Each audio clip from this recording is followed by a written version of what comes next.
We're talking about, especially considering it's Black History Month, being an African American male and a psychologist, this topic is important to me. And, I'm often surprised by how many people are surprised by some of the things I tell them that occur. But ultimately, the subtitle of this talk tonight is what we call being an accomplice. And that's an aptly named title because, ultimately in psychology, we talk a lot about cultural sensitivity, but, people that know me well know that I don't like that term, kind of like I don't like the term ally either, because when we talk about being culturally sensitive, cultural sensitivity only goes so far. When I was growing up, G.I. Joe used to say, knowing is half the battle. Well, we're at a stage now in our society where we have to go beyond just knowing. And again, when we talk about being an ally, though that's well intentioned, I think that being an accomplice really implies more practical strategies, especially when you're non-Hispanic white or not a person of color. So I just want to kind of lay that foundation as we proceed, and we're going to jump into it. I'm going to talk a lot about conceptual stuff initially. I'm going to talk about race-based stress and trauma. I'm going to transition into Dr. Mitchell, and she's going to talk about some practical strategies and things like that for parents, particularly parents who come from who are non-Hispanic white in that regard. So with that said, here's kind of the layout. I initially want to talk about the ingredient, what I call emotional regulation. Our collegiate family is well aware of what that is. You guys know we talk a lot about that, and I think that's important to set the stage for a discussion of race-based stress and trauma. So secondly, we were going to briefly talk about the problem, and what I would deem the problem is really just having a basic understanding of anxiety and related symptoms, because when we think about trauma and we think about race-based trauma, certainly can't separate that from anxiety, though there are some mutually exclusive facets to that. We'll talk about that. And then we'll talk about the challenge, which the challenge is, of course, race-based stress and trauma.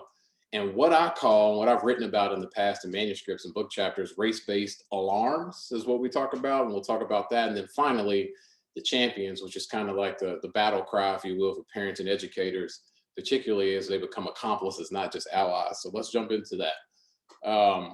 With that being said, this is a fact. So I'll use the term BIPOC a lot. That's kind of the term that we use, particularly in psychology, talking about Black, Indigenous, and people of color. So that's kind of the all-encompassing term. So just remember that term that we'll talk about in this regard. But all students from all backgrounds, we all know, would benefit from learning emotional regulation skills. This is something that if we've talked with you guys a lot at length about, that this is just important, right? This is important. We've always talked about how your counselors do such a good job. Jim, you guys do such a good job with administration. Your staff does a good job overall with all this. And I think we all know that all students from any background would benefit from emotional regulation skills, because ultimately that translates into life skills. So with that said, we've also talked about this idea, though, that a lot of kiddos in the classroom struggle with emotional regulation skills, right? So ultimately, we know that kids in particular who struggle with emotions of any kind, it doesn't matter if it's anxiety, sadness, anger, frustration, etc., doesn't matter that much. Ultimately, is that many kids learn, of course, from parents, but they learn to use strategies that are simply unhelpful, ways to try to avoid emotions that backfire and perpetuate emotions. So we've talked a lot about that and why it's so incredibly important to focus on learning how to navigate uncomfortable emotions as opposed to try to suppress them and push them away. So setting the stage for where we're going, emotional regulation is very important to consider, because that's largely what we're talking about when we think about practical strategies in some regard. But there's a problem. Well, what's the problem? Well, we have to really understand, as we think about the context of race-based stress and trauma, it's important to understand anxiety in general. So some quick facts. We know that roughly 40 million Americans a year have an anxiety disorder. That makes it the most pervasive and prevalent type of mental health condition, not only in the US, but in the world, but only a third receive treatment, right? Roughly $42 billion of the US mental health bill is spent on just anxiety. That doesn't include depression, doesn't include substance use. It's just anxiety. And we know these statistics: 1 in 4 kids have some form of mental illness, 14% have depression or some sort of mood disorder, a quarter of adolescents experience an anxiety disorder in their lifetime, 25%. That is super high. So we know that understanding these facts means that our kiddos struggle, right? We know that students in general are going to struggle with these sort of symptoms. So then when you start talking about cultural ingredients and cultural variables, then we're really talking about exacerbating an existing problem that just being a person alive would experience. But now we're talking about cultural factors, which we'll get into here shortly. So that's just anxiety in general, and that's a really important notion here. Now, as we talk about that, we talk about this idea that there's a family transmission of anxiety. You know, the brief version of this is that kids who have an anxious parent are 3 to 7 times more likely than a kid of a non-anxious parent to develop an anxiety disorder. So we know that there's this genetic transmission as it relates to, it runs in families. But the irony of that is that roughly 70% of that anxiety is not genetic at all. It's what we see in this picture. It's that the way parents behave is the way caregivers behave. It's this idea that I'm overly protective, this idea that I'm overly intrusive. And we know ultimately that anxiety is primarily learned. And as a result of that, we realize that there are a lot of environmental factors that need to be modified, point A, but point B, also that observational learning and informational transmission, you know, what parents say to their kids is often highly related to how anxiety transmits. I always joke with people and say that my mom, who was well-intentioned when I was growing up, would always say, and I quote, "Boy, put a coat on or you're going to get pneumonia." That's not how you get pneumonia, but nonetheless, that's how you get anxiety. So ultimately, that's a really good example of how we like really subtly transmit anxiety from parent to child in that regard. Now, this is where we start transitioning into the whole topic today, because it's really difficult to from a psychological perspective. We can talk about race-based stress and trauma from a number of different disciplines and angles, but as psychologists, this is important conceptually for us to really understand the nature of this problem, is understanding the foundation of how anxiety is transmitted, generally speaking, so that we can start to understand the unique cultural variables associated with race-based stress and trauma. So with that said, the same problem, but there's unique stresses. In other words, you know, students of color struggle with anxiety and stress just like non-Hispanic white students. In fact, what we know from the empirical literature is this: when we think about anxiety, regardless of race-based stress and trauma, we're talking about similar rates of anxiety. We're talking about 1 in 4 Black Americans in particular will experience an anxiety disorder in their lifetime. And the most prevalent type, which social anxiety is the most common anxiety disorder generally speaking, but social anxiety is also the most common anxiety symptom in Black Americans as well. So we also talk about phobias, we talk about generalized anxiety, which is worry, panic disorder, and of course OCD.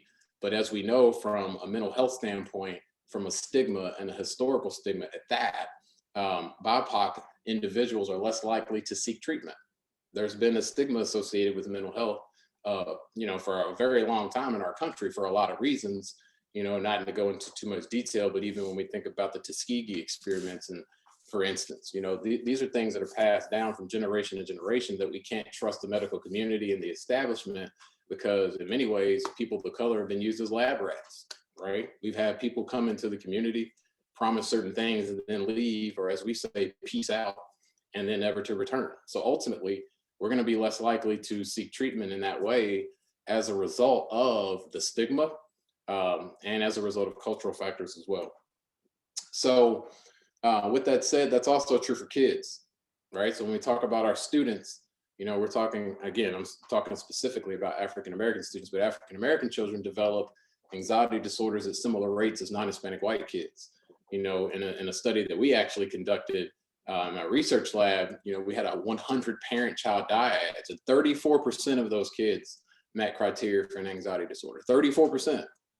So again, we're talking about a very similar transmission here in many ways. And again, and even in our own data, it showed that it's social anxiety followed by specific phobia of animals, which is another conversation, with the second most common anxiety diagnosis in Black kids in particular.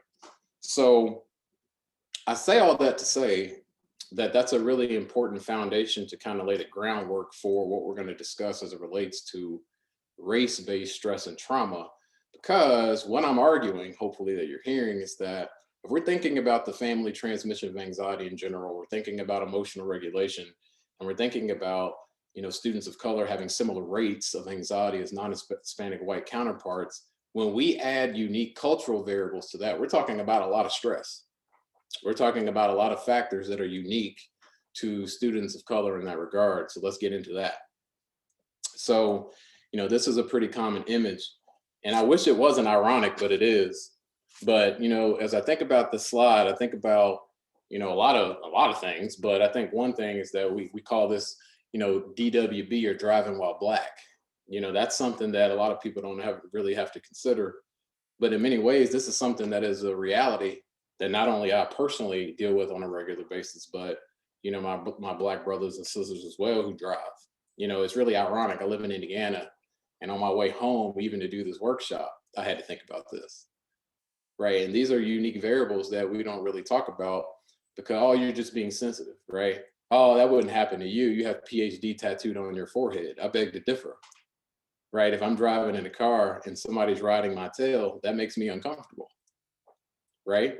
Because I'm very conscious of driving the speed limit intentionally. And when I tell people that, they're really surprised, right?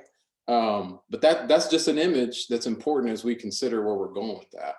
So this is kind of the crux of the matter. And that's what we call this idea of race-based alarms, okay? So this is important conceptually, but when we think about anxiety and related disorders, there's these defining moments, if you will, that have to occur for somebody to develop an anxiety disorder, right? A phobia, or a PTSD, or a social anxiety disorder. There's these moments in time, these alarms, if you will, that occur that create these learned associations. It's like that time that I was really anxious and had a panic attack when giving a speech that might lead someone to manifest symptoms of, say, social anxiety disorder or social phobia, or that time that I had a panic attack on an airplane. That's kind of how anxiety works, right? We call those true alarms. That's essentially the fight or flight response in the midst of real danger or threat. If I'm in a fire, it's adaptive for me to have that experience, right? Because I can fight or flee. That's very important for our body. It's a biologically driven process. But we also have what we call false alarms. And that's this idea of fight or flight, but it's in the absence of real danger or threat. That's basically a panic attack, right? So when people have a false alarm, it's a panic attack. When people have a true alarm, it's the fear response. Now, the reason I say that is because from a psychological perspective, it's so incredibly important to understand a BIPOC experience. And what I mean by that is that people of color in particular have what we call these cultural alarms that are not accounted for clinically that lead to anxiety, right? So we have these, what we call these race-based stress and trauma reactions to things that are unique, if you will, to being a person of color in the United States. And that's kind of what we want to talk about now, is this idea that we have these kind of criteria for diagnoses and such for anxiety and related symptoms. And yet, when we think about cultural variables that contribute to similar symptoms, right, we have to be careful and not pathologize that. So we go back to that image, and that's another example of my point of a cultural alarm. All right, so with that being said, let's talk about that. So what is race-based stress and trauma? So trauma, generally speaking, is an event that triggers what we call emotional shock, right? It can be acute, it can be chronic. We often refer to that as polytrauma, but oftentimes it can be an acute traumatic event or it can be an ongoing traumatic event. So trauma is just an emotional shock, period, right? So when we think about racial stress and trauma, based on that definition, we're talking about emotional shock that's triggered by a racist event, right? So something that is a racist event that triggers that same sort of emotional shock in that regard. Now, when we think about that, one of the interesting kind of philosophical discussions we could have is this: racial trauma is not a diagnosable condition and usually not treated. And that's a really interesting point, because it's not a diagnosable condition. A lot of people, well, I don't want to jump ahead, we'll get to that. But ultimately, it's not a diagnosable condition. And some people could ask, well, should it be? Well, you can have your opinion if you want. Whether or not we categorize it is a different conversation. But at the end of the day, it's not the same thing, right? So should racial trauma be considered a part of PTSD? Another question, right? But what I would emphatically say in that regard is that our responses to racism, meaning BIPOC, Black, Indigenous, people of color, our responses to racism absolutely aren't pathological whatsoever. And that is so incredibly important to understand, is that so many people who are afraid to talk about race, talk about ethnicity, people who take what's a well-intentioned approach, but very misleading and damaging, what I call a colorblind approach. I don't see color, right? Yeah, you do. Absolutely, you do. You have to, right? it's interesting. If you don't mind, Jim, I think, you know, we're fam at this point, so I'll say this. But there's a rapper that I like. He had a rap line, a bar, as we say in rap language. He said something to the effect of, he said, "Oh my, he said, get a glimpse into my life, even though you colorblind, your vision still in black and white, you see me." So the bottom line is that regardless, you see me, right? So ultimately, it's not that, and I don't want to steal Dr. Mitchell's thunder. I know she's going to address this, but it's the value we placed on it, and she's going to probably mention that at some point. So we have to acknowledge that that's not a very healthy response to say, I don't see color. So basically what I'm saying here is that our responses to racism are not at all pathological. So when we talk about heart palpitations, this is a good example. Having a fast beating heart, a pounding heart in a social setting when you're in a predominantly white classroom, classic example, right? Classic example that I personally can empathize with. You know, there's a very small percentage of African-American psychologists. So as you can imagine, with me personally, most of my circles have been predominantly white, right? As I've matriculated and such, whether it be a workshop being an anxiety specialist and deemed by some as an expert. I'm typically the only person in some surroundings that I find myself in, or navigating my cohort, navigating like a faculty meeting when I was a professor, things like that. The bottom line is that that's a real thing, and that's not pathological, though diagnostic criteria might beg to differ. Hopefully that makes some sense. So with that said, what is PTSD then? Because we're talking about this idea about race-based stress and trauma. Is that the same thing as PTSD, or is it not? Well, PTSD really is emotional shock that's triggered by traumatic or life-threatening events. So that's interesting, right? So typically what we deem as traumatic events would be considered assault, rape, seeing someone badly injured or killed, a natural or man-made disaster where you or someone near you could have died, of course, combat, anything that have left us with a horror or a helplessness reaction is kind of the basic criteria for developing what we call PTSD. So I think that's important as we move forward, as we think through what race-based stress and trauma is, because that's the basic definition of trauma from a PTSD diagnosable standpoint. With that said, PTSD has 4 clusters of symptoms. We first have what we call the re-experiencing symptoms. This event is happening again, right? So I'm having flashbacks, I'm having nightmares, I'm having these reliving symptoms. Secondly, we have avoidance, which of course cuts across all emotional disorders. This idea that I'm avoiding anything that reminds me of the traumatic event or events in many cases, right? We also have negative thoughts or negative appraisals, as we like to say, about ourselves, like this idea that my life's going to end sooner than others, the sense of a foreshortened future, right? This idea that I'm thinking about myself in a very negativistic, pessimistic way as a result of these events that have occurred. And then finally, an increased startle response, right? A car backfiring, I'm hitting the dirt, right?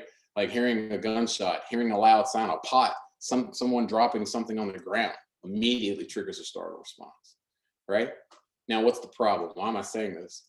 So many BIPOC folks experience traumatic events that absolutely don't meet this criteria, right?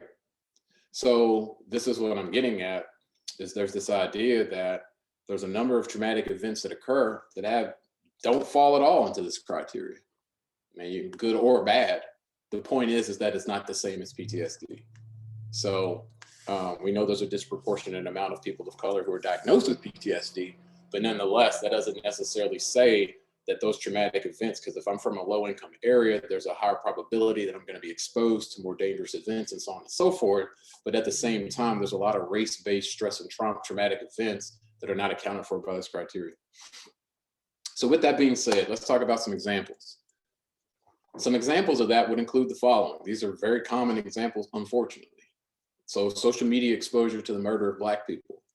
You know, as much as I love social media, I can't tell you how many times on my timeline on Twitter, I've seen people retweet videos that you simply should not watch, right? There are some people in our society who enjoy retweeting those videos, right? That's traumatic, especially for people of color. That's absolutely traumatic. And yet, that's not necessarily related to the criteria of trauma, and yet it's traumatic, right? being ostracized or witnessing parents being discriminated against, right? Seeing someone speak to quote unquote an authority figure and literally being discriminated against, also a traumatic event. Being disrespected by someone, right? Following me in a store. I didn't write this, but here's a good one. Following someone around in a store, right? These are all things that occur.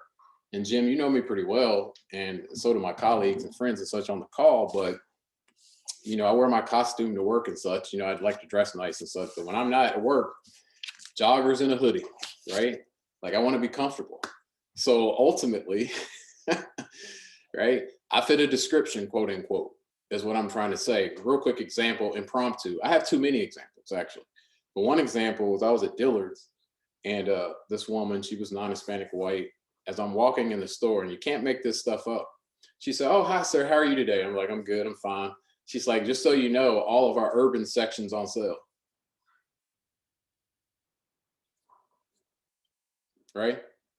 I told her what I was buying, and she started backtracking because it wasn't in the urban section. But the point is that trauma, right? That's a traumatic event. You can't make this stuff up. Well, I'm not going to spend a lot of time on that, but that's one of many examples. Examples is the point. Microaggressions. We could do a whole workshop on microaggressions. But that's a subtle form of prejudice that occurs on a regular basis. That was an example of a microaggression that I just gave you, right? You know, another example that I often find, especially with students that I've been told, that I've seen firsthand, that I've heard, et cetera, is this idea of your features being deemed as exotic. Can I touch your hair, right? Can I rub your head? You know, those sorts of things, which I get that one a lot, actually, right? But asking if I can stroke your hair and touch your hair, oh, your hair, what do you do to your hair, right? Things like that, this exotic idea of, you know, you being different and therefore, right? Being the first or the last student picked in a game. And the reason I say first or last is because that can imply different things, right? Surely you can hoop, right? You're good in basketball. I know you can hit that new dance, right? Or being picked last in a game. Both of those leave lasting effects. These are all traumatic events that our students experience, right? And then stereotype threat. That's a good one because this is a very important concept, guys, because stereotype threat is this idea of healthy paranoia. You know, in the Black community in particular, we talk about this idea of healthy paranoia because there's this idea that there's a certain level of paranoia that's necessary for survival, right? You can't trust everybody. And this idea of stereotype threat is being protective and making sure you don't conform to stereotypes when you're in a mostly white environment, right? I don't want to walk in and them assume that my pants are hanging too low. I don't want to walk in and them assume that all I listen to is rap music. I don't want to, you see what I'm getting at? So it's this idea that we carry with us this weight that we don't want to confirm stereotypes. And then another example of stereotypes would be several, being passed by on a line, happens all the time. Hearing a pin drop when you walk into a social setting, you're one of the few people of color. Hear that all the time, see that all the time. I live in Indiana. Do I need to say that I see rebel flags regularly, right? Non-BIPOC people asking BIPOC questions as ambassadors of all Black folks, for instance, or people of color. You represent all Black people, the homogenous African-American, right? So it's this idea that I should answer all questions on Jeopardy for Black folks, right? It's misleading. So hopefully this is making some sense and people are really getting some concepts here, what we're getting. And I told you we would be raw, but we would be real, but we would also be very respectful and such, because this is all for us to learn, right? So so the champions, let's get into that. And I'm going to transition to Dr. Mitchell here in a second. So the educators as accomplices. Now, here's what I want to say, and I'm speaking more from an adult perspective, and Dr. Mitchell's going to transition and ride us out throughout the rest of the workshop. So helping students and families with race-based stress and trauma. So one point I want to make is that therapy should not focus on eliminating adaptive reactions to racism. Oftentimes psychology has this this misconception and this stereotype that we got to think positively, right? And I think you all know well, because considering we're all specialists in cognitive behavioral therapy, that's not at all what we teach our clients, right? Even our non-BIPOC clients, we don't teach them that. Thinking flexibly is different than thinking positively. So not saying you shouldn't think about that, not saying that, oh, you're overreacting to these situations. No, in fact, you're not. So not focusing on eliminating these reactions to racism. Number two, supporting and validating our experiences, right? Setting the stage of actual healing versus having experiences of racism questioned. And that's often the problem, is this idea, are you sure that happened? Are you like, there's no way they would have said that to you. Like, are you sure that that's how it went down? Do you really think they said? No, it's actually supporting and validating. It's not questioning their experience. If it's perceived, it happened, right? Supportive therapy versus what we do, which is evidence-based treatment. Of course, we infuse cultural ingredients. We don't count with this slide, but the point is that supportive therapy is very important. Actually thinking outside the box and being flexible. Not necessarily, we do a lot of manualized treatments, but ultimately it's important to go off the beaten path and just break bread and talk, right? Just to be supportive, just to talk about things not on your agenda, right? That's something that we have to do. Group therapy is powerful for people of color.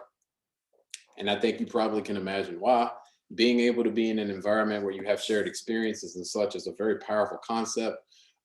More people of color and mental health professionals and culturally matched therapists. That's something else is going to be extremely important and something that we're starting to improve in terms of numbers.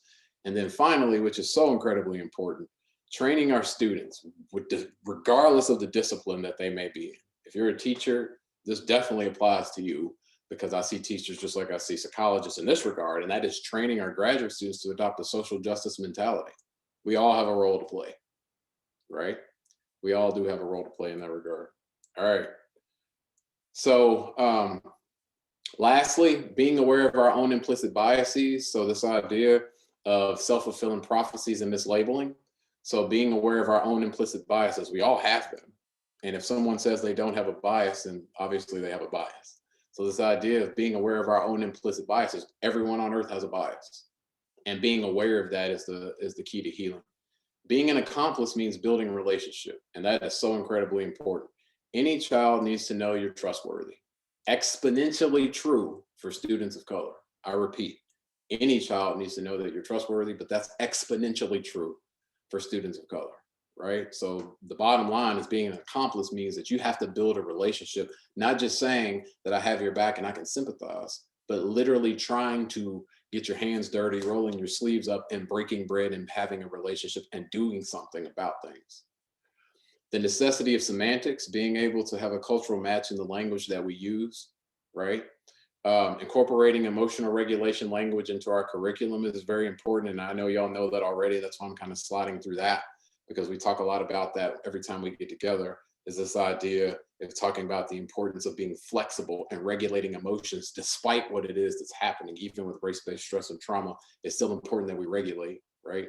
And then finally, understanding cultural match as an educator. That's extremely important to know, that having a cultural match is extremely important in building relationship. Doesn't mean that you have the same race and ethnicity per se, but if I have a cultural match, that's really important. All right. So now I'm going to transition into Dr. Mitchell. She's going to take flight. All right, and Jim, can you just remind me, do we have until 7, or are we saving time for questions? We have until 7. I set it up that way. So, if we can kind of end around then, that'd be great. But this is, we're doing well. Don't worry about it. And if folks need to drop off, they can drop off. But we'll leave time for questions. I don't want to rush your presentation at this point. Okay, I just want to make sure I'm going. So obviously, based off the title of the slide, I'm going to speak more as a white parent and how to be an accomplice, how to have these conversations moving forward. And Kevin's going to click for me, so we're gonna tag team this. So you can click now. Okay, so just to reiterate what Dr. Chapman mentioned, historical trauma, I think, is a great way to have a context for understanding some of the stresses and the stress response, particularly for children from historically oppressed communities, and how they use it to cope with with difficult situations. And historical trauma is best described as this cumulative intergenerational losses and assaults on culture and well-being for racial and ethnic groups. And it's best, I think, understood as a public health perspective. If you think about everything Dr. Chapman just mentioned, he touched on physical, social, and psychological health of individuals within these communities. So it's something that's incredibly important that we need to, as white individuals, to become an accomplice so we can make change across all different areas. As we know, when we have stressful things happen in our life and we have stressful life events, it shapes us. And we can't deny that no matter the race we are, stressful life events shape us. And if you think about it, as a caregiver, how does that shape the way that we respond to our children? How does it shape the way that we see the world and others? And what we're finding within science too is that there's inherited biological changes in the form of heightened stress responses for people of color because of the historical trauma that has been carried down and still happening in present day. As Dr. Chapman gave many examples, that things are still happening. They may not be as obvious as slavery or the Holocaust, but those passive microaggressions are still happening and still considered, a traumatic experience. So I won't go into too much of it, but just thinking of how it impacts youth, so young children and their parents not being emotionally available and how that impacts their development. If we think about preschoolers, age 3 to 5, if they're seeing this stuff on the news, they don't understand that it's just a replay, right? If they're seeing a Black man killed by a police officer, they're thinking it's happening every single time. So if we think about the developmental piece too within this context, that there's a lot of pieces to take into account. So that's why it's important for us as white individuals to do something about it. You can click. So what I think of as white silence is fueling this racist smog. So white silence is a pervasive norm in our socialization, and we're unfortunately passing it down to our children. Many of us were raised in families that thought we were teaching equality, but the way that we did that was just to say we're all equal. We never actually had explicit discussions about what does it mean that we aren't equal, and what are those examples when we want equality, but we're not actually talking about the differences of why we're not equal. We're just saying everyone should be equal. And if we think about this smog, right, it's thick and it's visible at times, and other times it's less apparent, but day in and day out, we're breathing it in. And unfortunately, we're showing up in racist ways, even if we're coming from families that hold on to that value of wanting equality. If that step isn't there of understanding the historical trauma or what we're doing and being, vulnerable to that experience and figuring out our own behaviors, we're fueling it. As a parent, we're also assuming that our children will be magically immune from the same race-induced tensions that we're struggling with. So if we're not having the conversation, we're essentially expecting our children to pick this up somewhere. And we all know what social media shows, what other kids can be saying, that we're putting a lot of pressure on them to figure this out themselves. That being said, now we're expecting them to have a conversation about race when it hasn't been talked about before, besides we're all equal. So now we're having this limited capacity among white people to engage in these conversations about race, to talk about it, and to furthermore respond when racism is actually happening. So if we want to see ourselves as an accomplice and intervene in some way, and we want our children to be independent, we have to start these conversations early and not just expect them to happen from other people. You can click. So how do we push back against white silence is we literally teach our kids how to identify with it. So even just starting with that empathy of what it feels like to be different in some way and having them connect with that, but then also building on to how to be a good friend to someone who's Black or brown and how they grow up. And then paired with that is teaching about racism. And we'll talk about how do we even have that conversation with young children. And that's where I'll take more of the piece of speaking about young children than teens, because it's easier to talk to teens about some of this stuff than a young child, but teaching about racism and teaching them and modeling anti-racism paired with that. So spoiler alert, it's about having conversations and having them frequently and having them even as young as 2 years old, that these can be happening. It's just a matter of us being conscious as parents that this needs to be an important conversation.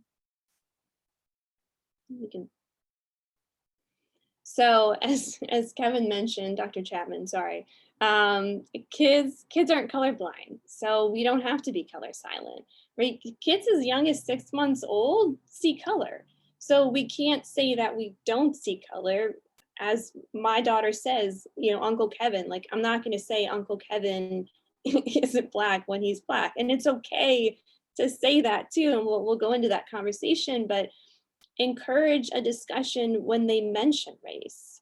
I'm going to butcher the joke, but there's a joke out there about, I think Beverly Daniel Tatum said it about two kids were talking about them playing on the playground, and the younger kid was mentioning how his friend like pushed him down the slide, and he said, yeah, my brown friend pushed me down the slide, and the 9-year-old goes like, oh, you can't say brown, that's racism. And he goes, okay, racism pushed me down the slide. And it just speaks to, like, obviously the concrete nature of young children's brains, but this thing that we're fueling in at a young age, that it's okay to say his brown friend pushed him down the slide, and it's okay to have those conversations about race.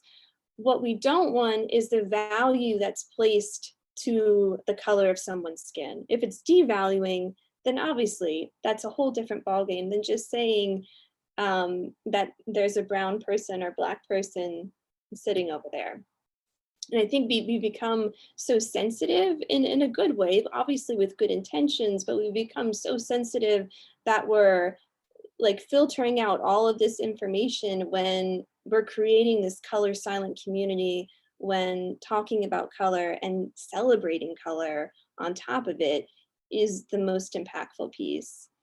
So to not wait for kids to bring it up, to have that conversation at a young age that I do with my 2-year-old and reading, I'll show in a slide later, but there's Sesame Street is a great resource where, you know, we're different, but we're the same. And having that conversation at a young age creates more normalcy around it and can create more conversation. So the third piece is being proactive, helping them build a positive awareness of that diversity and not having the negative connotations attached to it that they're getting through social media or TV, or sometimes unfortunately through peers, or maybe grandparents too. Maybe the parents are more understanding of the historical trauma and building that in their home, but they may be getting a different message from older relatives or non-older relatives. So talking about it, helping kids understand as something as simple as, you know, why is Uncle Kevin's skin brown and mine's white? Well, he just has more melanin in it, right? So even getting down to the science about it can be really helpful for kids, instead of saying like, well, we just don't talk about it. That it's okay to talk about. I'm not devaluing Uncle Kevin. If anything, Uncle Kevin's cooler now because he's got more melanin than mommy does. So the other piece too is when a child experiences prejudice, grown-ups need to address it, the feelings, and fight the prejudices as well. So obviously the validation comes into it, but then being proactive and seeing yourself as an accomplice and what you can do about it. And there's, I'll get into it on another slide too, but there's a great book that American Psychological Association came out with called Ouch Moments. And in the back, it talks about like, how do we as parents help our children not engage in those microaggressions? And it starts from having a conversation earlier on so that they understand the implications of those. Regarding avoiding the topics, so Beverly Daniel Tatum, obviously she's an amazing author, so linguistically she could come up with this, but she talked about her young child at the grocery store and how he asked about slavery, you know, and how, what are you supposed to do at a grocery store? So she said, here I am in the freezer aisle talking about racism, but she did it in such a beautiful, developmentally appropriate way, talking about institutional racism. And she mentioned, like, in the colonial days, when European settlers came to America, they wanted to find the best workers, but they didn't want to pay them and they stole them. And that was what we called slavery. And it's really unfair. And that was in the past. So then she brings it back to where we are now, right? So that was in the past. You're not a slave, you were never a slave, mommy was never a slave, your grandparents weren't ever slaves. And paired with that, right, because we want to have concrete nature for these kids, also building the agency and saying there are Black people that stood up for themselves, and there were also white people that stood up for themselves too. So we're not just, we're incorporating the whole story for these kids and understanding these pieces.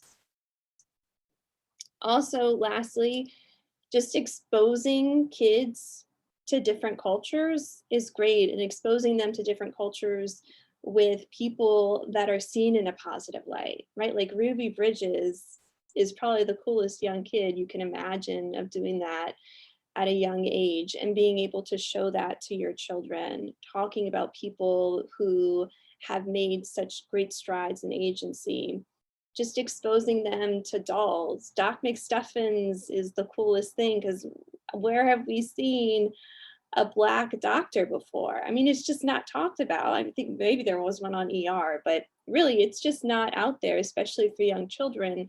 So exposing our kids to that can be incredibly powerful. You know, the next slide.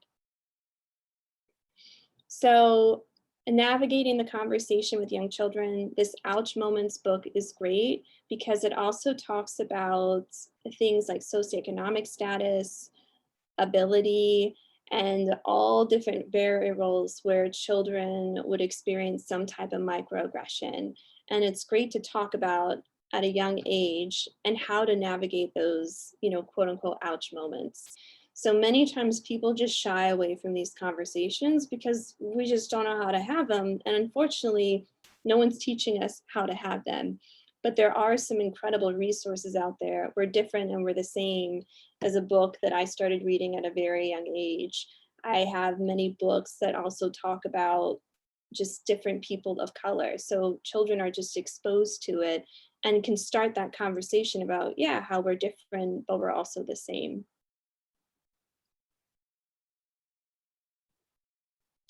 And then the National Child Traumatic Stress Network has been also an amazing resource just with anything trauma related. But they talk about race and trauma in the classroom. So how do we even navigate these conversations when there's big things happening in the world that we can't shy away from? We can't ignore that it's happening when, as you know, Dr. Chapman mentioned, this is on their mindset. For that person of color in the classroom when they're surrounded by all white people, it's there, and it's better to talk about it than to not talk about it, but talk about it in like a compassionate way and not in a microaggressive way of like, what are your thoughts on this? And using it as almost the, you know, quote unquote, Black token kid. So I would encourage teachers and educators to look at that resource, because there's a lot of great examples in there to understand how to have these conversations. And I think I did it with 5 minutes to spare. You did. Thank you so much. I appreciate that.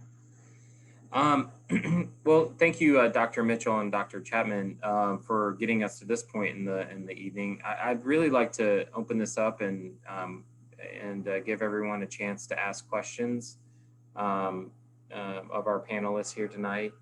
If you would just unmute yourself and ask your question. That's how we can kind of do this.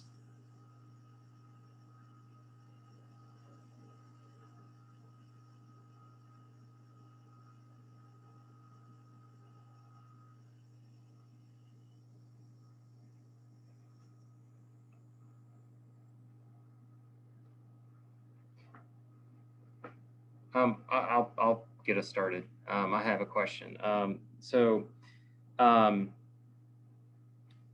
Dr. Chapman, when you were talking earlier in the presentation, one of the things that I wrote down here, this idea of these, basically the race-based stress and trauma, the importance of making sure that this is not viewed, seen, or couched in any way, shape, or form as being pathological when we're talking to students and trying to get support for them. Full disclosure, I'm a counselor by training, and I've done counseling. I'm a huge advocate of counseling. I believe deeply in the need and the importance of it all. Having said that, I also understand that there's sometimes a stigma around counseling and even referring people to the counselor, or even to an organization like your own, where there might be some really great help and support there, but it's a Center for Anxiety and Related Disorders, for example. So how do we make sure that we're talking about the support in the right ways that really differentiates and separates things for a student, so that they don't feel that stigma, I guess, of being sort of referred. Well, I'm getting referred to the counselor to go talk to the counselor. I'm referred for counseling to go get counseling, helping them really understand that this is not there is not a pathological reason for this, right? I don't know if I'm asking my question the right way, but I'm trying to figure out how do we really help our students get plugged into the right resources, but without, I hope no one feels a stigma around going to counseling, but I also know that sometimes that folks do. How do we sort of thread that needle, I guess, for our students of color? Yeah, that's a great question, Jim. And I think that it's a complicated question because in many ways, there's only so many things that you can do individually. But the fact that you're asking the question in and of itself is important. So I'm glad you said that. I think that, first of all, one of the things I said in one of those slides was this idea of validating the experience. I think first and foremost, it's a necessity to acknowledge whatever it is that we're saying that they potentially need to go talk to a counselor about is a real thing. And validating the emotions, normalizing the emotions, and recognizing that, we all at some point or another need additional assistance. But I think in order to open that door, I think that the mechanism through which that's important, as you well know, is to build relationship. And I think in order to make that sort of recommendation to chisel away at a century long stigma, I think that it's a necessity in order to build a relationship, to talk about things off topic, to make sure that you're trustworthy, to build that rapport outside of, say, talking about class and the grade and so on and so forth. That is the mechanism through which having the conversation about talking to a counselor is going to be extremely effective. The second thing I'd say is it's important, I think, to ask questions about who and what type of environment or person they would like to potentially talk to. I think in many ways, again, we know the idea of asking rather than assuming is essential, right? So I think making it very clear, asking, what would you like to do? How can I support you? Would you want me to go with you? Right? Would you want it to be at a cafe as opposed to an office? Like being able to be flexible and creative and being, again, an accomplice, locking arms. I'll go with you if you need me to, right? We can do it at Starbucks or whatever it might be. Getting away from this traditional paradigm, so to speak, I think will go a long way. We just got to know that you're trustworthy. And if we can build a relationship, then we'll listen to the words that you speak. Thank you. Yeah, I have a question / statement. I think probably one of the biggest fears for anybody, and I know this is a topic that's kind of scary to just to ask questions about in general, but talking about microaggressions and teaching your kids to understand that color doesn't matter, but it does. Like being so weary of the verbiage that you use, because like you said, color blindness, which I actually am literally colorblind, but being colorblind in terms of race isn't real, right? There is black and there is white and there's all kinds of colors, and understanding that it's okay to talk about that, I think is probably a huge fear from a white parent who has a son who's 6, a daughter who's 4, who have friends that are black, and they're like, oh, I have a black friend. Yeah, you do. It's okay to have a black friend, like, you know what I mean? Like, it's okay to say that. And so I think that's the biggest fear, and I think that's the thing that you have to worry about educating on. And that's why I really appreciate the conversation, because it is a hard conversation, and I appreciate how real and how raw it was, because I think that's the scariest thing to teach your kids about, are those microaggressions, and whether or not a 6-year-old needs to know about those microaggressions, and what is a microaggression from him, because maybe he doesn't mean anything by the fact that he says, so and such's hair is beautiful, or you know what I mean? Like not having that bias already built in, it really being a pure statement. You know what I mean? So I think that's what's scary. So I don't know if you guys want to speak on that. I guess that's more of a statement than a question, but that's what I have. You always bring the fire with your comments. I appreciate that. So appreciate you as well. Dr. Mitchell, you got anything for that? Or anybody else that wants to share? I would just add, I totally get it. Where I felt like I did a lot of research because I wanted to have the appropriate verbiage, and then I realized I was overthinking everything. That kids just have a beautiful innocence that we can allow, and I think we have so much sensitivity around these rules of what we can and can't do, that being able to have those conversations at a young age can be the most impactful thing. So I would encourage Ouch Moments is a really good start, and you can get it on Amazon. And they have a lot of good guidelines in the back if our child is engaging in a microaggression, or if they're on the receiving end of it, and how to even navigate those conversations. So I would encourage to start there. It gives you at least more verbiage, because talking to a 6-year-old is a lot different than talking to our 16-year-old. So I have a question. I'm sorry, you can't see me. I'm in the car. It's Whitney Martin. I'm the upper school counselor. Actually, I have 2 questions. The first being, how much, or in your opinion, does racial-based trauma play into a PWI school trying to do diversity, equity, and inclusion work?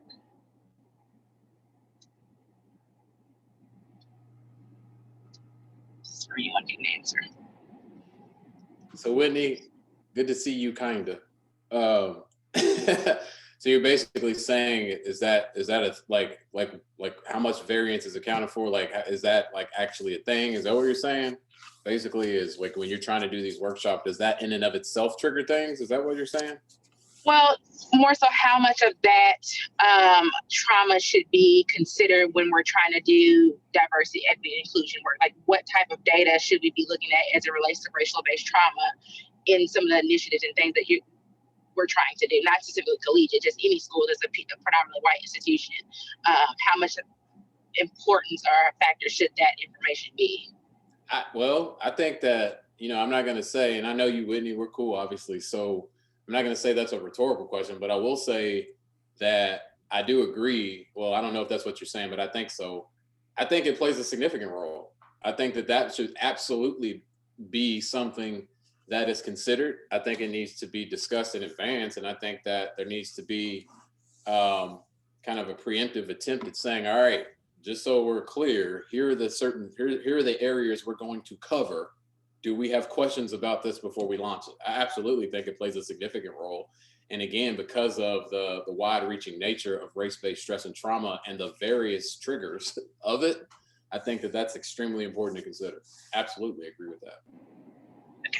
And my second question, because I am with the older kids, the conversations or the change in mentality, you talked about that social justice mentality, and I struggle with that on how do I get students that are kind of already set in their ways and their ways of thinking, whether it be, they've been trained, not trained, but their mindset comes from, the family that they're raised in. How do we switch their mentality to a social justice mind frame when they're already kind of in those adolescent years of 14, 15, 16 and kind of have their mind made up about what they care about? How do we make them care about things that matter to their fellow peers or classmates of color? That's a great question, Whitney. And I think, at the end of the day, obviously we can't make them. But I do think that we set the stage as best we can, which is really what you're asking. And I think that part of that is something that we all are passionate about, us, our center and collegiate, because we share this in common. And that is infusing this stuff into our curriculum, right? Being able to make sure that we push it in their face despite whether or not they appreciate it. The bottom line is that we're making it available to them, teaching it, not straying from it, being raw about it, being honest about it, being respectful about it. But putting it out there, that's part of it. I think secondly, this is radical, but I think we tend to have radical conversations. But I think that creating projects where you don't have a choice, like being able to come up with some sort of, a pair system of some sort. I'm just coming out of the sky, pie in the sky with this, but I think ultimately having to write reports, having to do homework, and having to get some data associated with these topics and being graded on it, right? I think forces someone to have to enmesh themselves in that literature. So I think that's kind of you probably do that, but I think that would be a cool idea personally. Thank you. And then I just have a comment for anyone that hasn't, I don't know if you've taken a look at the redlining presentation. I know in the present you all talked about how it all goes together, the social, economical, education, it all flows together in, the racial-based trauma. That presentation, and you can YouTube it's the redlining presentation of Louisville is a good resource to kind of look a deeper dive and how those things all flow together. Thank you, Whitney. Appreciate that. I have a question. Can I go? Sure, Jim, is that okay? Okay, hi, Kevin.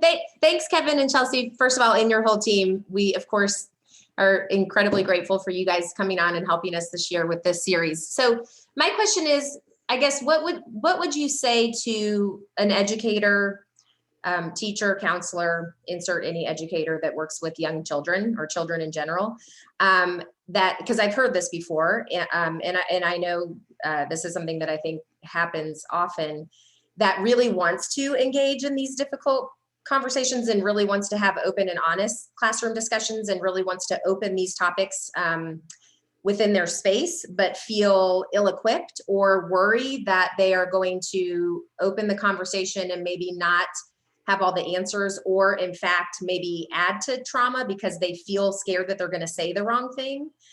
Because I think trauma is one of those words that is, it's an intense word. You know what I mean? So when you hear race-based trauma, I think sometimes there are educators that think, gosh, I want to really delve into this and I want to open a safe space and I want to have these critical conversations with kids and I want to be able to talk about race and how it impacts our relationships and how it impacts us in the classroom. But I'm fearful that I'm going to say the wrong thing and cause more trauma. So therefore I don't engage in those conversations, or sometimes shut them down, and not intentionally, sometimes, don't know how to respond in a moment when kids are curious about skin color or making comments about differences. So I guess, what would you say to an educator that just feels kind of ill-equipped and worries about, adding trauma to maybe a student that's already been traumatized? I don't know, what would you say about that? Or how do you help them through that? I guess I feel like saying something sometimes and at least trying to engage is better than doing nothing and pretending like these curiosities don't exist or that kids aren't thinking about differences and wondering about them. And so sometimes I delve into conversations, and sometimes I will say to kids, I don't know the answer to that, or like, that's a really good question or idea.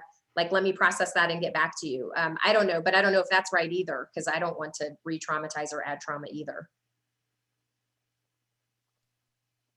You want me to take it, Kevin? So I think first off is speaking to the emotion regulation piece is modulating our own anxiety would be the first piece, that maybe we're overthinking it in some ways, that we probably do have a lot of the skills and the language to have those conversations. And it is better to talk about them than to not talk about them. So I think using colleagues is a great resource of using them to kind of role play. How do I have this conversation? Can we come up with language together? You're not in this alone. So you using your resources as much as you can to have that language. You know, Beverly Daniel Tatum did an amazing job of explaining institutional racism. I don't know if I could have done that in the grocery store, but to be able to get resources and to learn about it is going to be the number one thing. Also, to bring in the curriculum, right? If we're going to talk about race, let's bring in books that, you know, have Ruby Bridges to young kids, or just, I mean, there's so many out there. If you just Google books, that there are so many of just people of color that you can talk about, and bringing it in. There was, I don't know if it was Beverly Daniel Tatum, someone did it, where there was conflict on the playground, that one of the girls said, well, you can't be a princess because your hair is not a princess hair, right? So some of those microaggressions. So the teacher then brought in a book about how someone was a princess within the African culture. So that there's princesses all over. It doesn't mean you have to have certain hair. So being active to educate and to bring that conversation in is going to be really important too. I think I answered all the parts of your question. I'm not 100% sure. No, that was good. Thank you, Chelsea. Yeah. Dr. Bridgewater? Yeah, thank you. Chelsea, thanks so much. And Kevin, thank you very much. I'm so glad to have you guys back. I just wanted to quickly just sort of say, Kevin, I knew you were going to be amazing, but I loved when you talked about, and Chelsea, you too, but I really loved when you pointed out the difference between ally and accomplice, and you kept really stressing accomplice. And I think that's really important, because I think that in our DEI work, ally is sort of the common word that people feel like, that's the goal. But I do believe that accomplice needs to be that new level. And so you stressing that was really helpful. I think also because we are in a predominantly white institution, as Whitney pointed out, sometimes that cultural match is so important. So you talking about that as well. We don't necessarily have the numbers of faculty and staff of color to sort of hit every student that we need to hit. So really helping us as a community understand that sometimes it's that cultural piece that you just, you have that Southern background, and you have that religious background, and you have that, whatever that piece is, that we can say, oh gosh, you'd be a good connector to that person. And really having kids, even in my division in the lower school, be able to say, this is my safe person. I trust this person. As someone to talk to. So I just wanted to say everything that you said was spot on, you and Chelsea, but that for me, I think is really critical in terms of just what we need to be thinking about in our community. So thank you so much for that. I really appreciate it. Jim, if I may, I just want to say thank you, Dr. Bridgewater. It's always good to see you and get to talk to you. Thank you for your kind words in that regard. And I want to embarrass Chelsea too, but because I will say that, she's a friend of mine and a colleague of mine, but I want to shout her out just because I think that she epitomizes my point. I think that having a colleague and friend like Chelsea, who is quite accomplished, is so incredibly important, and she modeled that. So I just hope that, you guys can see that as well. So I appreciate you guys. Thank you. Thank you, guys. I just wanted to say, as a parent, I really, really appreciate that you guys are having these conversations and opening it up for the community. I'm a white mother of a biracial daughter. And when I was looking into private schools here, probably one of the most important things was finding a place that was somewhat diverse. But what really stood out to me about collegiate is that they're committed to welcoming diversity and making sure that that's supported in the community. And so I just, wanted to reiterate, I really, really appreciate that. And, I love that I feel that she has a safe environment there. Of course, there's been little issues here and there, like micro traumas, I guess, that pop up. But, just continuing to have those conversations with the kids about the fact that people are going to look different and have different experiences than you and everything is just really imperative. I think it just creates a community of compassion that will serve them well throughout their life. So I appreciate it. I just wanted to chime in and piggyback on what Tiffany just said, that I think one of the things that we strive for, you know, obviously I'm wearing my middle school hat as the director of the middle school, but we always look for, when we're talking about our kids, that we always want to say that we've got 2 adults that we know that those kids can go to in the institution. And that if we don't think that those kids can identify at least 2 adults. So that is, you know, I think, you know, Dr. Chapman, what you said, and then what Tiffany just reiterated really resonated with me. And I think, you know, just kind of keeping that as my mantra moving forward, in terms of making sure that every child in the middle school has at least 2 adults that they can go to. I really appreciate everything that you you know, contributed tonight. Thank you. Yeah, I want to just conclude by just saying thank you so much to Dr. Chapman and Dr. Mitchell. I want to a sincere and heartfelt thank you to everybody who took time to be on this call tonight and join us for this conversation. And this is a really important conversation that we just had. And I'm grateful, for the wisdom and the advice and the education that was shared with us here tonight. I guess one ask as we about ready to jump off is that anyone on the call tonight, please, talk to others in our community who maybe weren't on this call tonight. And when the video and the follow-up for this gets sent out, encourage people to tune in and watch this. And I think that it's really important that that all of us, can really talk about how valuable this conversation was and how important it is for our community to continue to have these conversations. And so if we can all sort of, if I can put that ask out there to everybody on this call to talk this up and to encourage people to click on it and watch and to take the time when it hits their inbox, I would really appreciate that. With that said, I would like to say thank you. I know we're a little bit long, but I really appreciated this time tonight, and so grateful for everybody joining us this evening. All right. Have a good night. See you guys. Thanks, everybody. And thank you, Dr. Chapman. Thank you. Absolutely. Y'all take care. Good night. You Thank too. you. Good night.